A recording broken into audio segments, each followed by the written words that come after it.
आणि घरगुती गॅस सिलेंडरच्या दरामध्ये 60 रुपयांची वाढ करण्यात आली। महाराष्ट्रात पेट्रोल डिझेलचा पुरेसा साठा असल्याचं निवेदन मंत्री छगन भुजबळ यांनी आज विधानसभेत दिलं। सरकारी इंधन कंपनीच्या पंपावर रॉकेल मिळेल, महायुतीकडून रॉकेलचा दर निश्चित करण्यात आलाय असंही छगन भुजबळ यांनी विधानसभेत सांगितलं। अत्यावश्यक सेवेला प्राधान्याने गॅस पुरवठा करण्यात येत असल्याची माहिती त्यांनी दिली।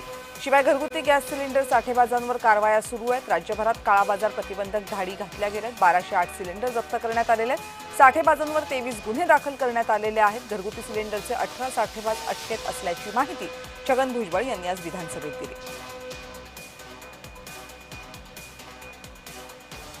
आतापर्यंत जे काही तपासण्या आणि धाडीचे जे आहेत ते तपशील असे आहेत। तपासण्या आणि धाडीची संख्या घरगुती गॅसच्या संदर्भात 2129, जप्त सिलेंडर्स जे आहेत 1208, जप्त मालाचे मूल्य जे आहे 33,66,411, दाखल केलेले गुन्हे आहेत 23 आणि 18 व्यक्तींना अटक करण्यात आलेले आहे।